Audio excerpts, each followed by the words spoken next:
Muy buenos días, Dios les bendiga. Nuevamente con ustedes, para mí un privilegio estar aquí nuevamente, aunque por el coronavirus estamos, con mi familia estamos aquí en República Dominicana, nosotros somos de Perú, la cuarentena nos agarró aquí, pero no hay problema porque estamos realmente muy felices de estar aquí y más todavía si podemos predicar la palabra del Señor. Con mi esposa estamos haciendo una obra allá en la Amazonía del Perú, estamos trabajando con indígenas, pastoreamos una iglesia que Dios nos ha permitido plantar, ya estamos trabajando allá, este es nuestro 10º año y también estamos buscando y orando, Dios nos guíe, donde podamos nosotros seguir plantando otras iglesias cristocéntricas, donde también su palabra pueda ser predicada con una sana doctrina y también podamos alcanzar a las personas de alrededor.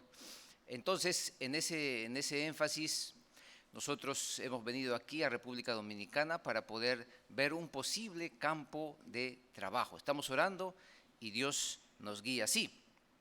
Bueno, la semana pasada hablamos un poco sobre qué es la misión de Cristo, la gran comisión que está ya en el libro de Mateo, capítulo 28, desde el 16 al 20 habíamos visto. Y justamente vimos o aprendimos 3 puntos y el primero tenía que ver justamente con la adoración, que es el paso previo al recibir el gran mandato, la gran comisión de Jesucristo.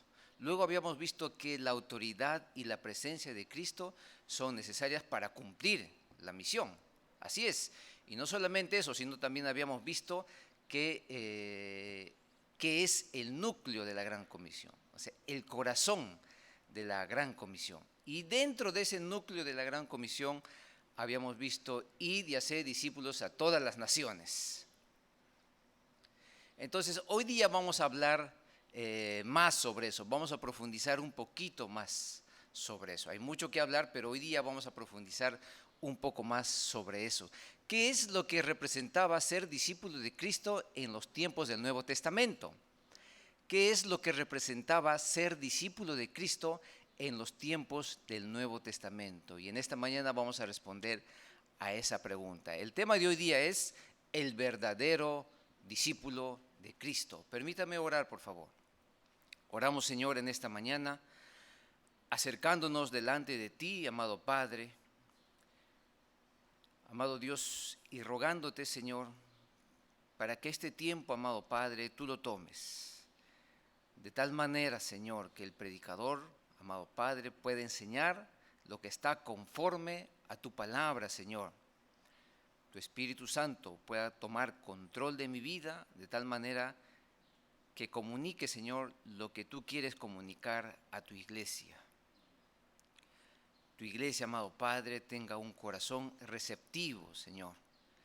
Y aquellos que aún todavía no han entregado su vida a Cristo, Señor, o que viven alejados, Señor, de ti, oramos, amado Padre, para que tú también, Señor, abras su corazón. Tu palabra penetre a lo más profundo de su corazón y ellos puedan tomar una decisión por Cristo. Este tiempo, Señor, sea para tu gloria. Así, Señor, nos encomendamos en el nombre de nuestro Señor y Salvador Jesucristo. Amén. Vamos, por favor, al libro de Lucas. Lucas capítulo 14, del versículo 25 hasta el 33.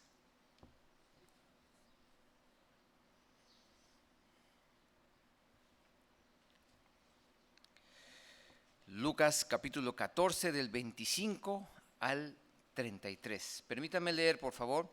Grandes multitudes iban con él y volviéndose les dijo: si alguno viene a mí y no aborrece a su padre y madre y mujer e hijos y hermanos y hermanas y aún también su propia vida, no puede ser mi discípulo.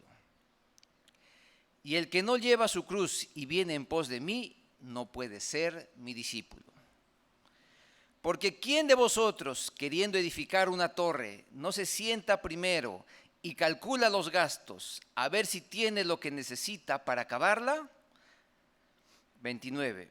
No sea que después que haya puesto el cimiento y no pueda acabarla, todos los que lo vean comiencen a hacer burla de él, diciendo: Este hombre comenzó a edificar y no pudo acabarla. ¿O qué rey al marchar a la guerra contra otro rey no se sienta primero y considera si puede hacer frente con 10,000 al que viene contra él con 20,000? Y si no puede, cuando el otro está todavía lejos, le envía una embajada y le pide condiciones de paz. Así pues, cualquiera de vosotros que no renuncia a todo lo que posee, no puede ser mi discípulo. Bien, hasta ahí el texto de hoy. El tema de hoy día es el verdadero discípulo. Dice el versículo 25, grandes multitudes iban con él.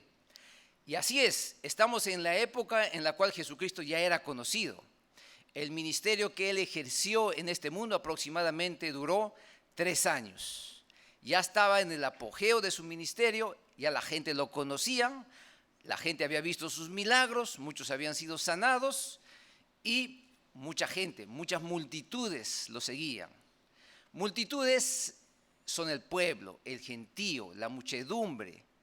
Bastante gente seguía a Jesucristo, pero sabemos perfectamente que no toda esta gente realmente seguía con un interés de corazón a Jesucristo. No lo seguían porque Jesucristo para ellos era el Hijo de Dios, sino lo seguían porque probablemente estaban interesados en algo. De repente querían algún tipo de sanidad o de repente tenían algún tipo de interés. Pero el asunto es que multitudes iban en pos de Jesucristo. Ahora, Jesucristo no se dejaba sorprender por las multitudes, porque mucha gente seguía a él en diferentes etapas de su ministerio. Él no estaba sorprendido y tampoco estaba buscando eso, aunque tampoco lo impedía, claro está. Pero sin embargo, Jesucristo estaba interesado en algo que fue un objetivo específico en su ministerio, el formar a sus discípulos. Jesucristo estaba interesado en un objetivo específico dentro de su ministerio, el ministerio que hizo aquí. Y ese objetivo específico era el de formar discípulos. Y de entre todos aquellos que seguían la multitud, había gente. No eran muchos seguramente, pero había gente que estaba dispuesta a seguir a Jesucristo. Entonces, habían multitudes que seguían a Jesucristo. Y el texto de Mateo 7:21 nos va a decir que no todo aquel que seguía a Jesucristo y que lo llamaba Señor, Señor, entrará en el reino de los cielos. Porque no todas aquellas personas estaban con un corazón dispuesto y abierto a recibir a Jesucristo. No todas aquellas personas estaban dispuestas a pasar lo que tenían que pasar según las demandas de Jesucristo. Por eso es que Jesucristo, al ver tantas multitudes, no se sorprendía por ellas. Qué distinto es hoy día cuando nosotros nos preocupamos mucho por las multitudes. Y parece que cuando hay multitudes que te escuchan o multitudes que se congregan, eso es sinónimo de éxito para nosotros. Pero en el tiempo de Jesucristo no lo fue así. Para Jesucristo por lo menos. ¿Por qué? Porque Él no se dejaba sorprender por las multitudes. Sabía que un grupito pequeño nomás iba a estar dispuesto a seguir adelante y aceptar las demandas que Jesucristo iba a hacer. Y justamente al ver a todas las multitudes, Jesucristo va a comenzar a hablar y va a comenzar a poner las reglas. Jesucristo va a comenzar a poner las demandas para un verdadero discípulo. Y al pensar en el título de este tema, el verdadero discípulo, yo estaba pensando, ¿por qué no poner solamente el discípulo de Cristo? Pero yo dije, mejor ponemos el verdadero discípulo. Porque cuando hablamos de discípulo, probablemente ya nuestro concepto de discípulo ya no es el mismo que se tenía en la época de Jesucristo. Por eso es que hoy en día hay que diferenciar el discípulo del verdadero discípulo. Porque todo el mundo va a decir, yo soy discípulo de Cristo. Pero ¿será un discípulo bíblico? En otras palabras, ¿será un verdadero discípulo?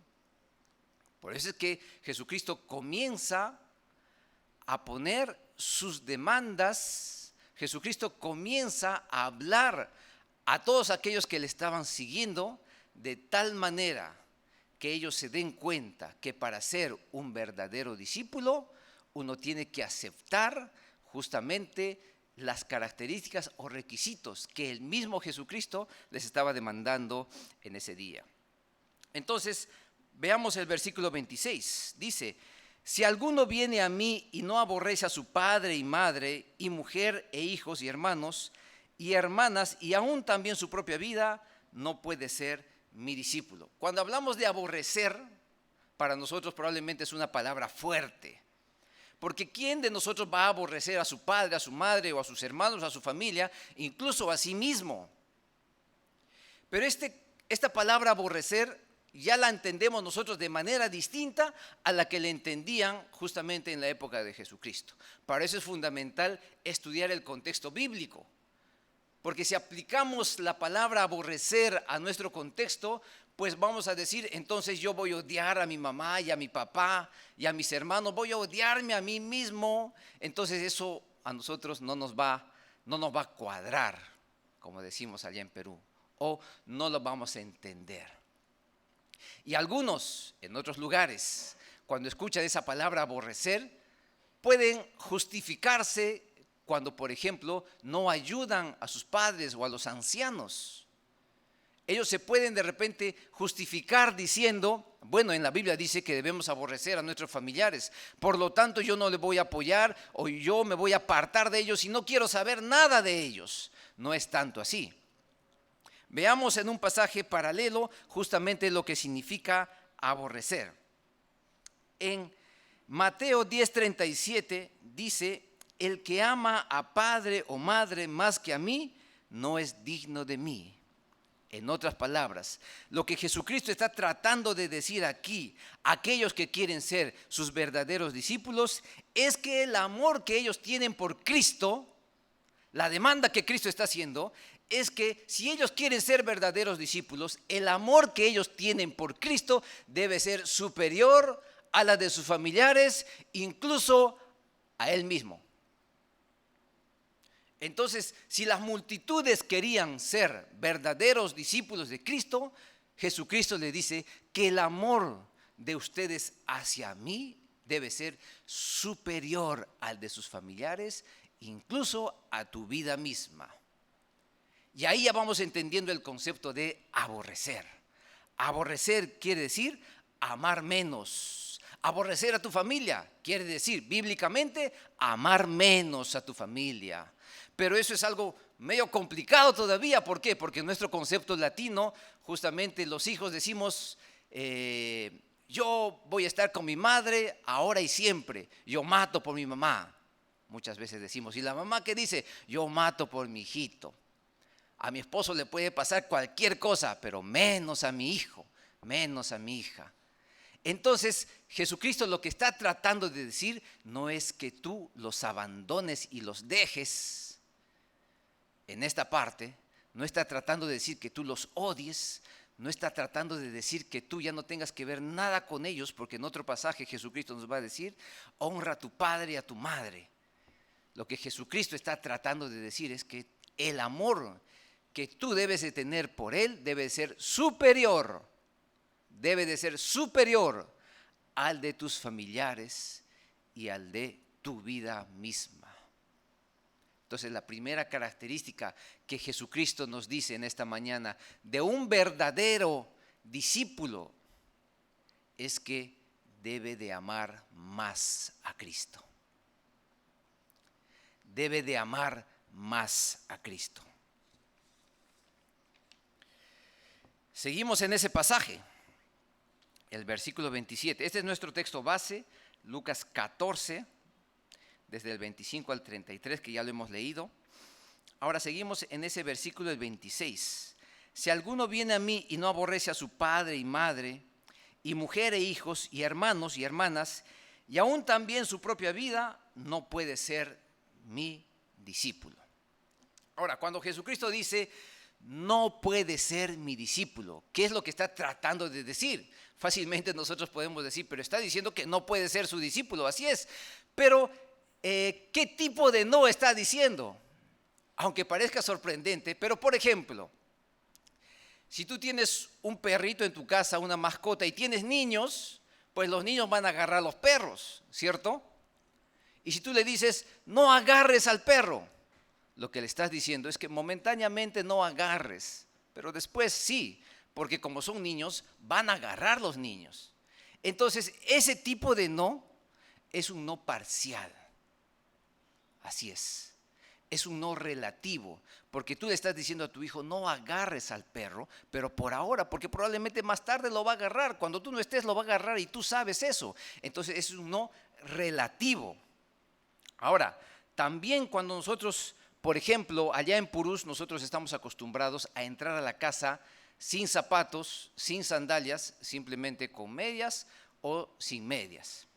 Entonces, pero a veces recibimos visitas y las visitas entran con zapato, bueno, y nosotros no decimos nada, pero cuando somos de la familia, nosotros acostumbramos a decirles, no entres con zapatos para que no ensucie la casa. Pero otras visitas entran con zapatos, eso no hay problema, ese es un no relativo también. Ahora, pero veamos otro tipo de no. En mi casa allá en Purús nosotros tenemos una piscigranja grande donde nosotros criamos peces y es muy profunda, incluso es más profunda que yo. Y eso es peligroso para Santiaguito, para nuestro hijo, porque ya esa piscigranja lo tenemos hace varios años atrás. Entonces cuando hicimos la piscigranja, fuimos con nuestro hijo, le hicimos dar una vuelta a la piscigranja y le dijimos algo. No juegues cerca a la piscigranja. Ese es otro tipo de no. No es un no relativo, es un no absoluto. Es un negativo absoluto. Lo que le estamos diciendo a nuestro hijo es que no se acerque allí. No estamos diciendo cuando yo no estoy, puedes acercarte. No, es un no absoluto. Y él aprendió bien eso, porque puede jugar por todo lado, menos cerca de la piscigranja, porque eso implica justamente su vida. Ahora, cuando tu hijo de repente está con las manos mojadas y quiere tocar el tomacorriente o quiere conectar la computadora al tomacorriente, ¿tú qué le dices? No toques. Ese también es un no absoluto. Ahora, ¿qué tipo de no está utilizando Jesucristo cuando le dice a la multitud, si tú no me amas más a mí, más que a tu familia o más que a ti mismo, no puedes ser mi discípulo? Ese es un no absoluto. No es un no relativo, es un no absoluto. O sea que si tú no cumples esto que les estoy diciendo, de amar más a Jesucristo que a tu propia familia y que a tu vida misma, no puedes ser mi discípulo. Es un no absoluto. Así es. Entonces, la primera característica de un verdadero discípulo es que debe amar más a Cristo. El amor que tiene por Cristo debe ser superior. Bien, miremos ahora el versículo 27. Versículo 27 dice, y el que no lleva su cruz y viene en pos de mí, no puede ser mi discípulo. El que no lleva su cruz. Ahora, ¿qué significa cargar su cruz? ¿Qué significa cargar su cruz? Otro concepto que probablemente a nuestros días ya llegó distorsionado.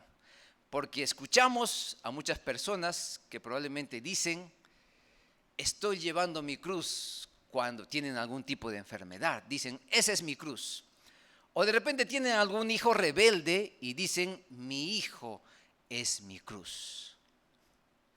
Lo que ellos están nos están tratando de dar a entender que si algo les está afligiendo, si están sufriendo, es justamente eso que les aflige es cargar su cruz.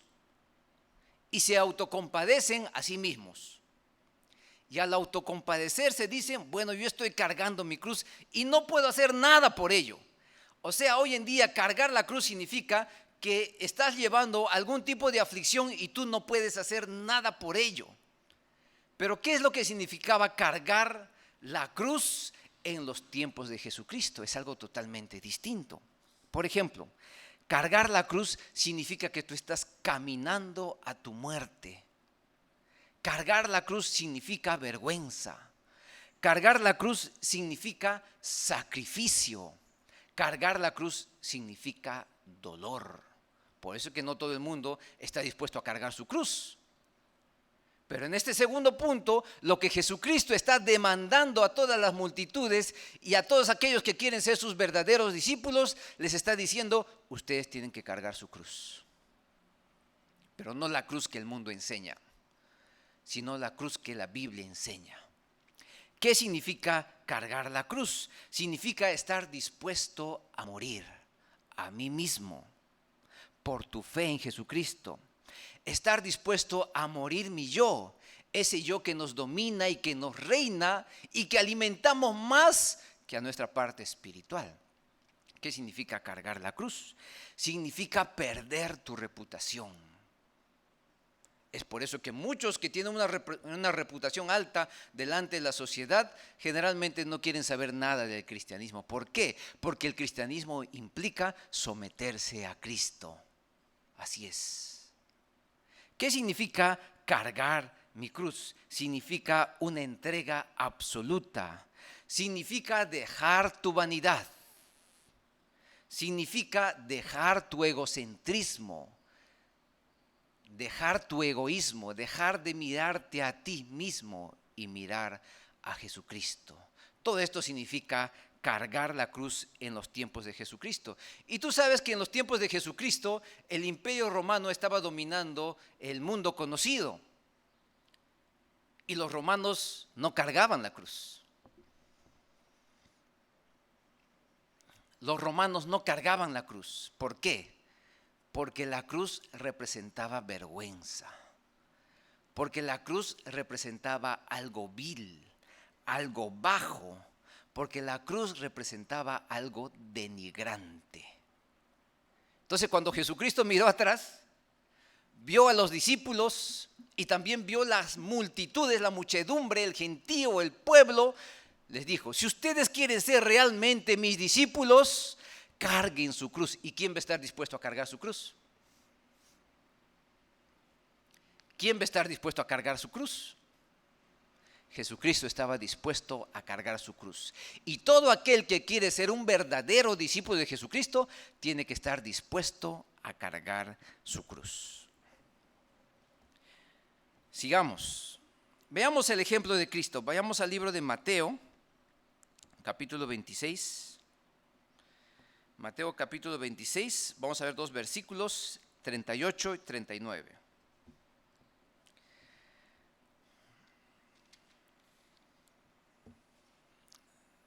Mateo 26, 38, 39. Dice así: entonces Jesús les dijo, mi alma está muy triste hasta la muerte. Quedaos aquí y velad conmigo. Yendo un poco adelante, se postró sobre su rostro, orando y diciendo, atentos aquí por favor, Padre mío, si es posible, pasa de mí esta copa, pero no sea como yo quiero, sino como tú. Así es. Jesucristo en ese momento estaba a punto de ser tomado preso, llevado, ser juzgado injustamente y luego ser crucificado.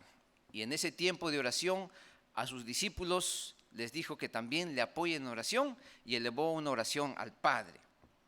Y al Padre le dijo que no se haga como yo quiero, sino como tú. Tomar tu cruz, atentos por favor, tomar tu cruz significa negarte a ti mismo, así como Jesucristo se negó a sí mismo en esa noche. Jesucristo en su humanidad sabía que eso iba a ser un momento muy complicado, muy doloroso, pero sin embargo Él se negó a sí mismo y le dijo al Padre que se haga tu voluntad y no la mía. Se negó a sí mismo y Él pudo seguir adelante en su deseo de poder morir en la cruz y también a través de esto nuestros pecados puedan ser perdonados. Entonces Jesucristo nos enseña que nosotros debemos de negarnos a nosotros mismos. Eso es cargar nuestra cruz. Y no solamente eso, permítame poner más énfasis en esto de cargar la cruz. ¿Por qué? Porque cargar la cruz no tiene el verdadero significado que tenía en la época de Jesucristo. Por eso quiero poner énfasis en este punto.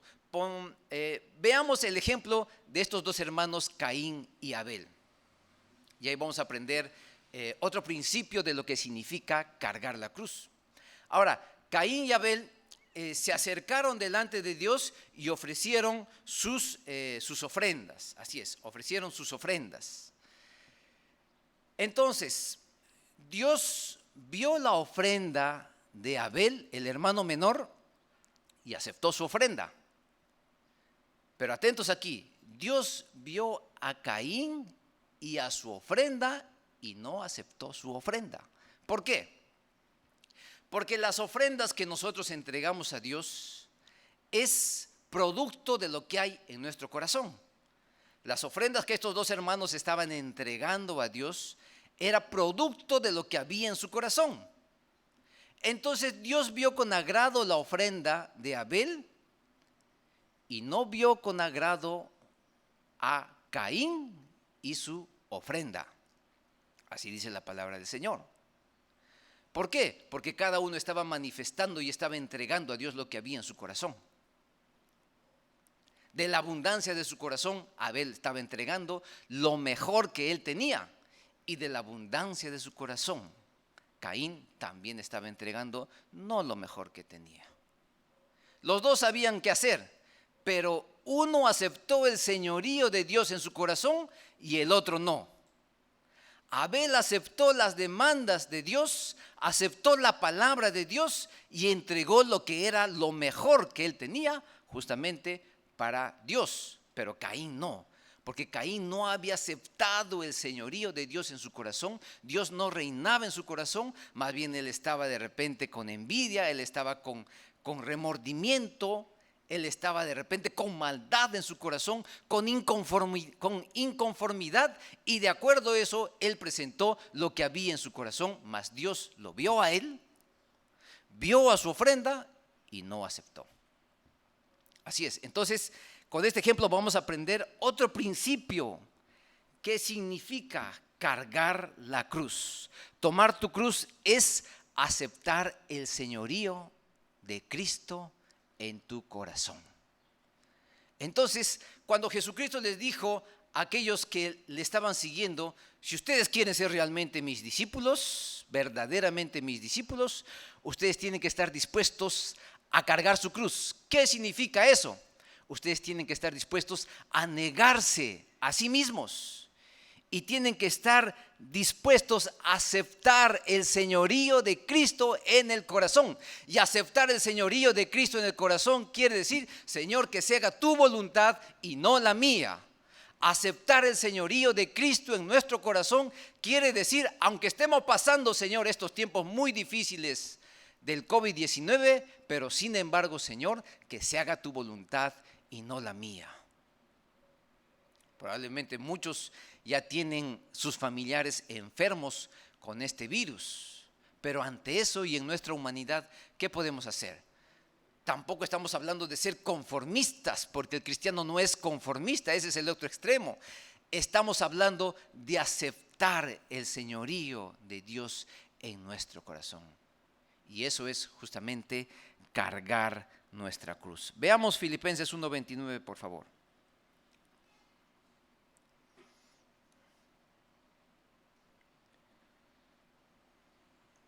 Filipenses 1:29 va a decir: porque a vosotros os es concedido a causa de Cristo, no solo que creáis en Él, sino también que padezcáis por Él. Así es, a nosotros nos es concedido el padecer por Él.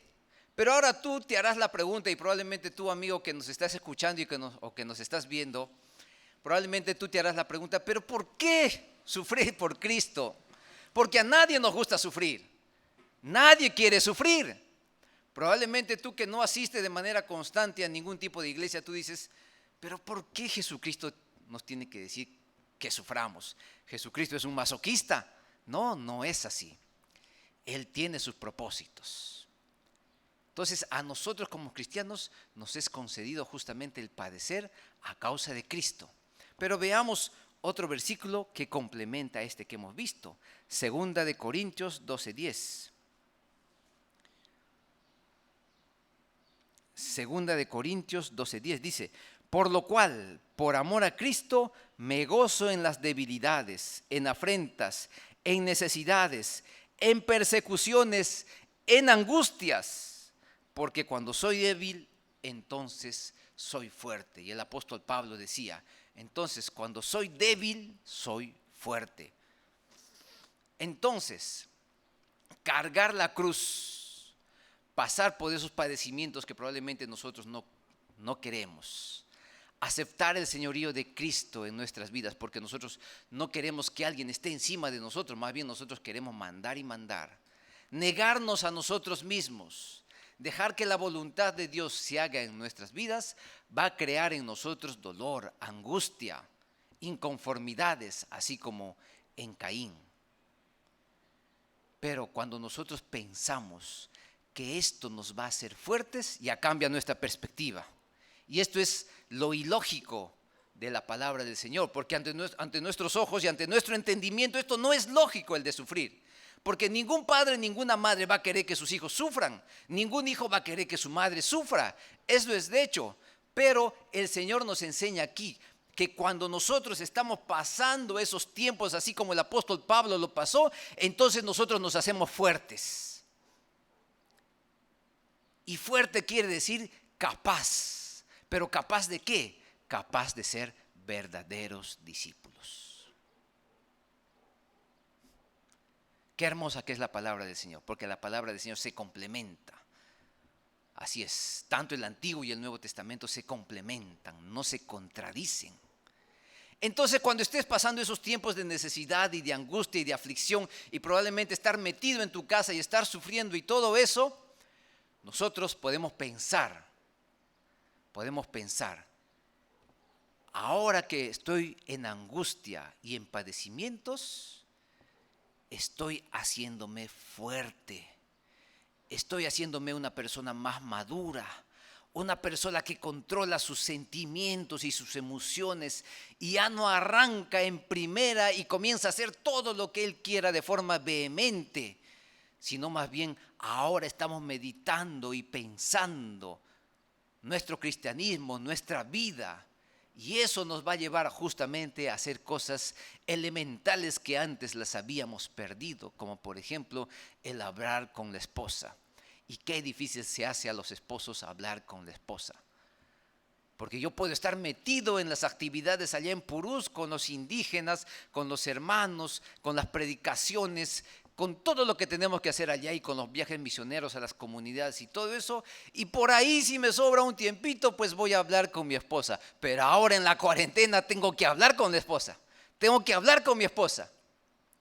Y justamente eso que yo había olvidado, ahora lo estoy volviendo a poner en práctica. Y estoy con mi esposa y estoy con mi hijo y juntos estamos haciendo deporte y nos estamos divirtiendo en esta cuarentena. Gracias a Dios porque esta cuarentena está sirviendo de bendición a mi familia.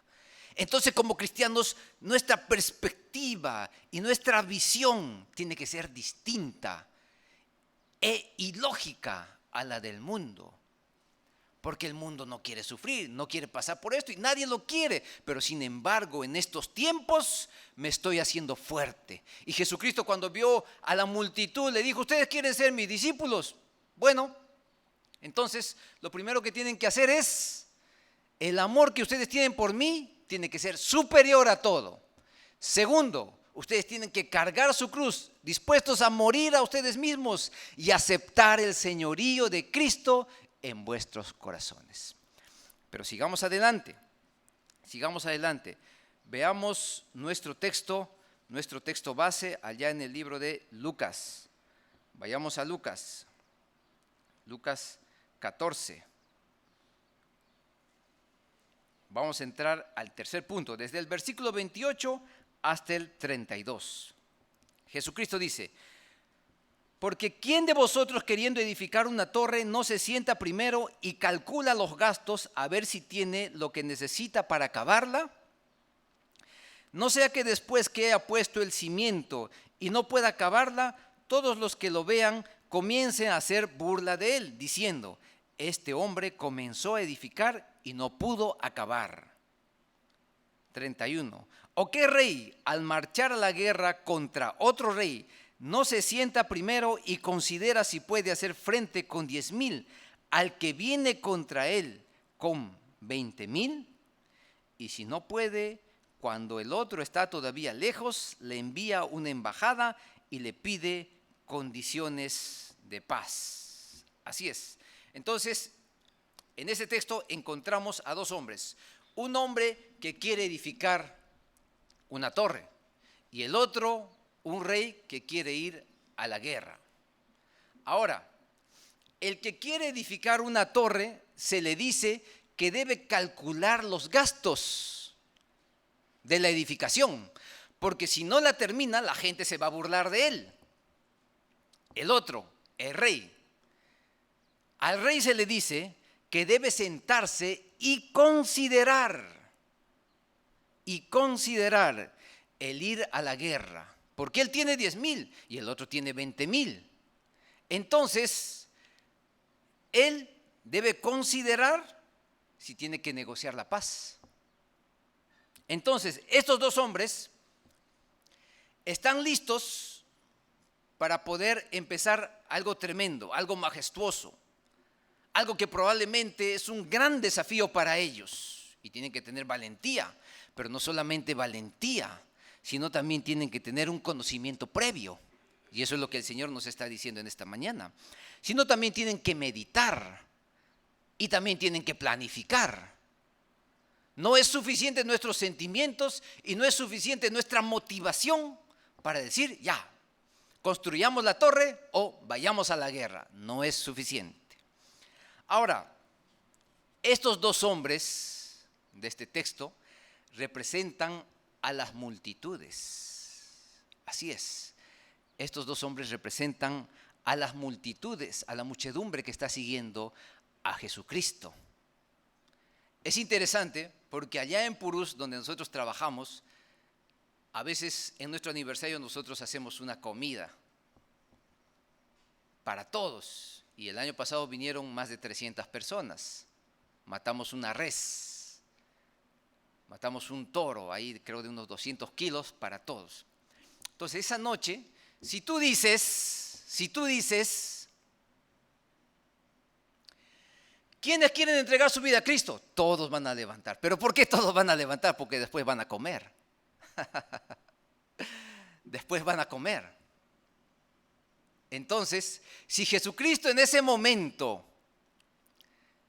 decía a la multitud, ¿quiénes quieren ser mis verdaderos discípulos? Pues todos iban a decir, amén, amén, motivados justamente por sus sentimientos o por lo que ellos estaban pensando que iban a recibir más adelante. Entonces Jesucristo, al referirse a estos dos hombres, al que va a construir o al que quiere construir y al que quiere ir a la guerra, está refiriéndose a la multitud. Así es. Y Cristo les dice que si quieren ser sus discípulos, les está diciendo que tomen una decisión consciente. Y esa es la tercera característica del verdadero discípulo de Cristo. El verdadero discípulo de Cristo toma una decisión consciente. No debe tomar una decisión basada en sus emociones, basada en sus motivaciones o en sus intereses ocultos generalmente. Sino lo que Jesucristo les está diciendo, tomen una decisión consciente. Jesucristo nos manifiesta el alto costo de ser verdaderos discípulos. Atentos aquí, por favor. Jesucristo nunca ofreció un discipulado barato. Nunca ofreció un discipulado barato. Ese discipulado barato que se puede representar por la expresión así nomás o para qué más. O ese discipulado barato que muchas veces representa conformismo. Sin embargo, Jesucristo, lo que Él hizo mientras estaba en su ministerio, gran parte o casi el 100% de su ministerio, algunos estudiosos dicen 85% de su tiempo ministerial, Jesucristo lo dedicó a discipular.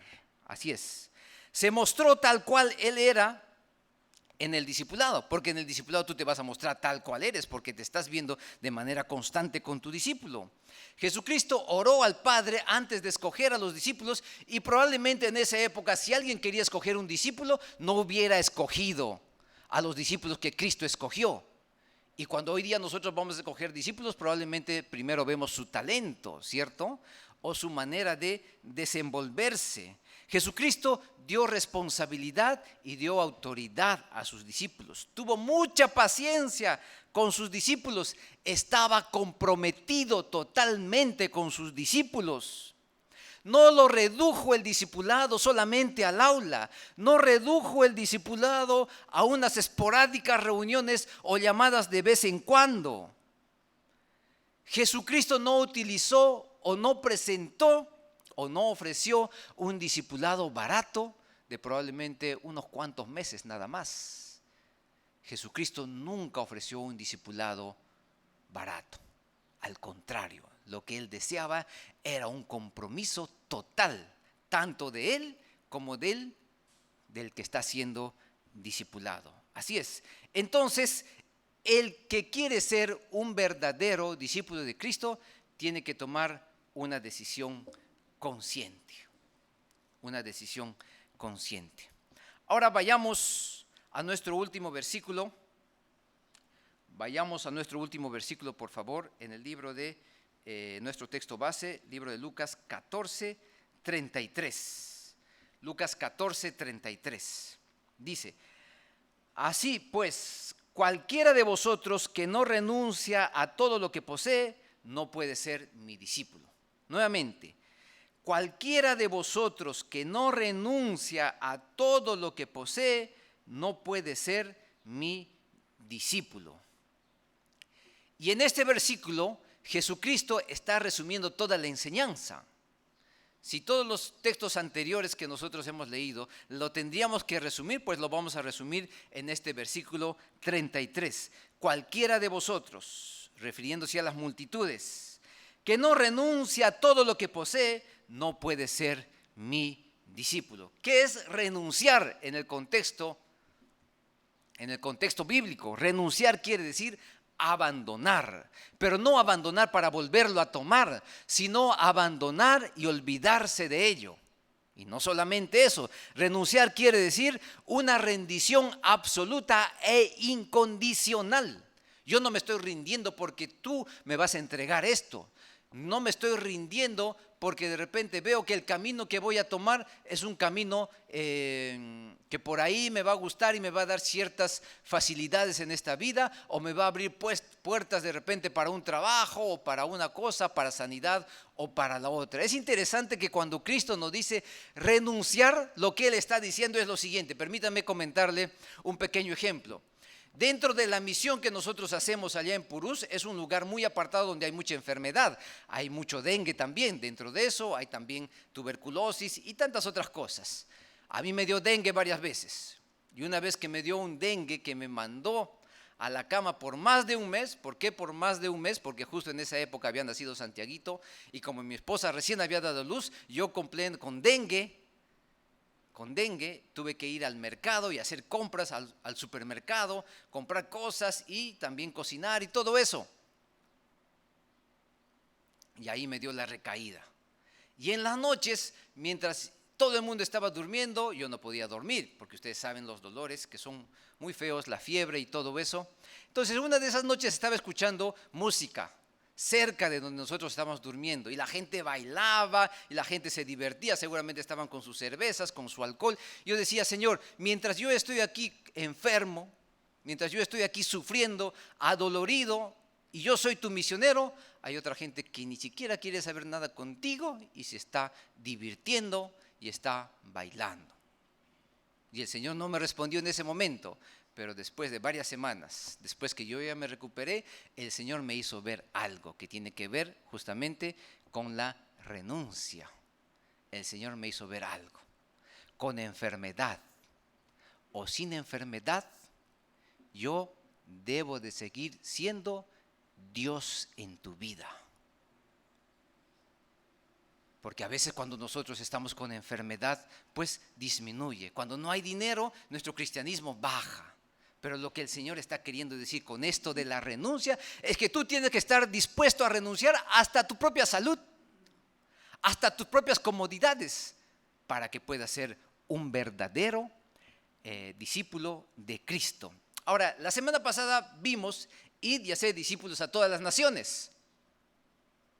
O sea, hacer discípulos en otras naciones.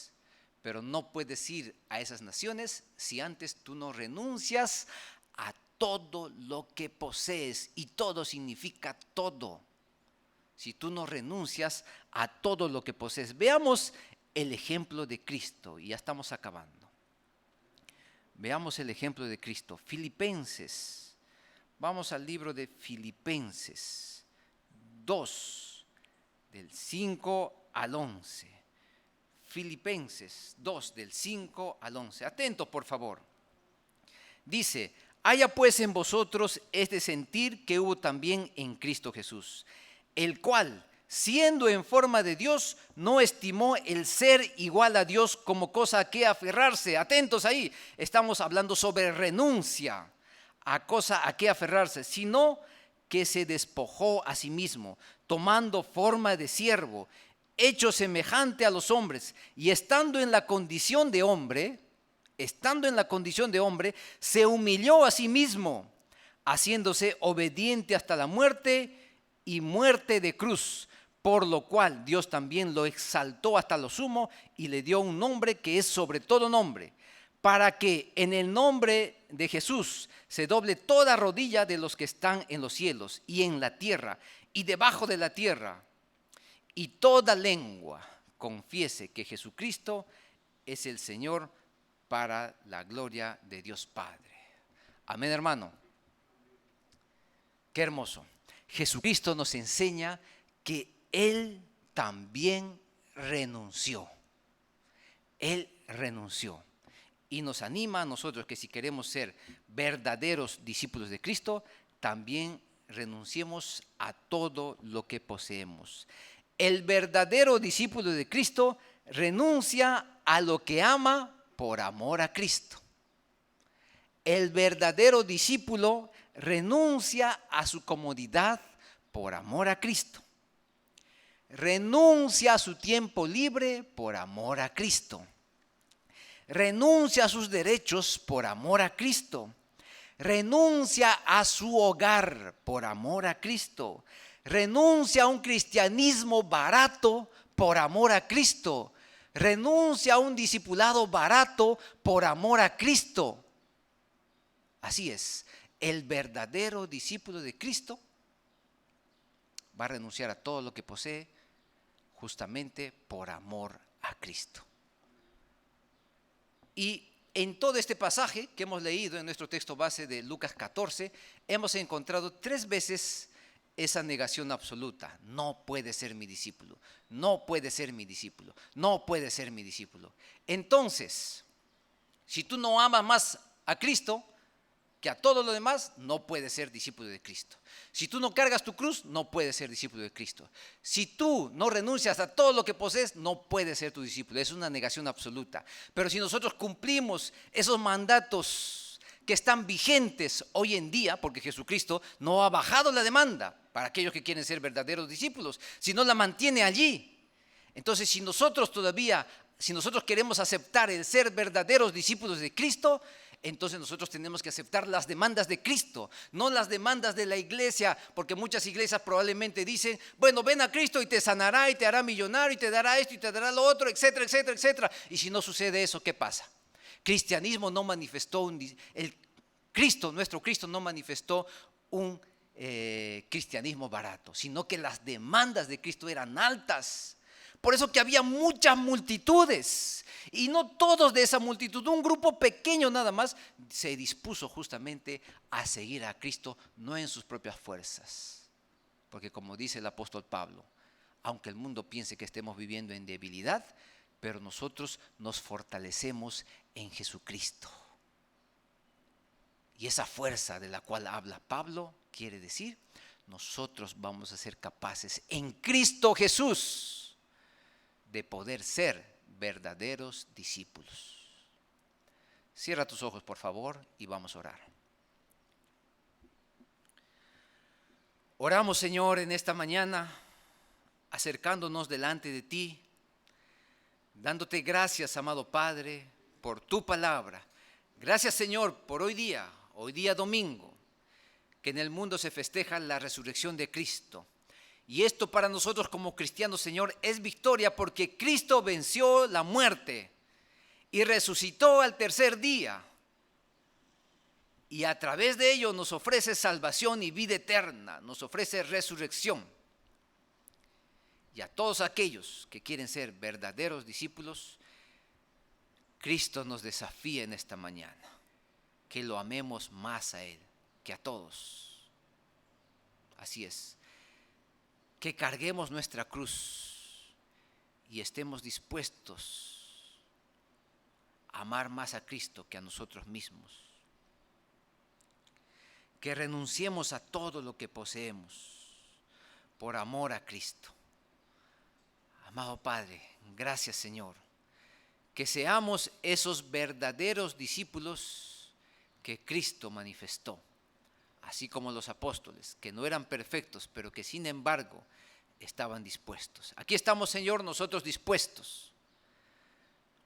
Aquí estamos, Señor, nosotros dispuestos a aceptar tus demandas, Señor, y tus pedidos, amado Padre, pero no en nuestras propias fuerzas, sabiendo que tú nos sostienes, pero dispuestos estamos, Señor.